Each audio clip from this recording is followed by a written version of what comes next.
La méditation de ce 9 septembre est intitulée « S'entraîner mutuellement ».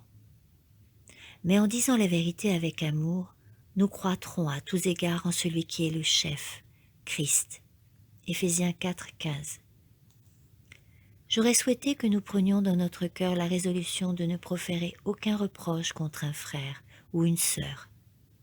Rappelons-nous qu'ils sont aussi sujets à la tentation, peut-être même davantage que nous. Ceux qui commettent les pires erreurs ont le plus besoin de notre aide.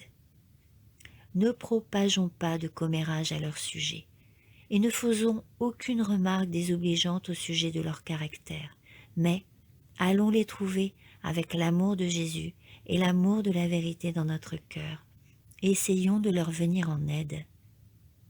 Quand le doute nous assaille et l'obscurité nous enveloppe, la meilleure attitude à adopter est de sortir de ces ténèbres pour aller au secours de quelqu'un assailli par le découragement.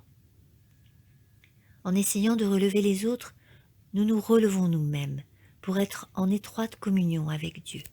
En témoignant de la bonté envers autrui, nous nous aiderons nous-mêmes, car cette même volonté se reflètera vers nous. L'homme le plus attaché au Christ manifestera la plus tendre sympathie pour les âmes nécessiteuses. Nous aurons toujours autour de nous des personnes commettant des erreurs, autant d'occasions pour nous de faire preuve d'un caractère chrétien. Ne les repoussons pas, mais si nous avons de la lumière, tâchons de la laisser briller sur eux. Ainsi, nous pourrons les aider à regarder vers le ciel. Chaque âme ayant l'esprit du Christ fera les mêmes œuvres du Christ. Et quiconque verra quelqu'un errer loin du Christ devra, comme le Christ, le traiter comme une brebis perdue. Il y avait 99 brebis en sécurité dans la bergerie, mais il partit à la recherche de celle qui s'était égarée. C'est là l'esprit que nous devrions manifester. En tant qu'enfants de Dieu, nous devons marcher dans la lumière, et ainsi nous éclairons le sentier d'autrui. Cultivons aussi de la gratitude envers Dieu, et ne permettons pas à nos yeux de s'appesantir sur les petites difficultés. Devons-nous errer parce que nos frères et sœurs le font? Nous avons des défauts tout comme eux, et avons, comme eux, le besoin de compassion.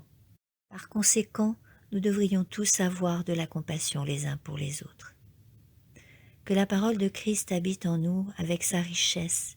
Instruisons-nous et avertissons-nous réciproquement, en toute sagesse, par des psaumes, des hymnes, des cantiques spirituels, sous l'inspiration de la grâce, chantons à Dieu de tout notre cœur.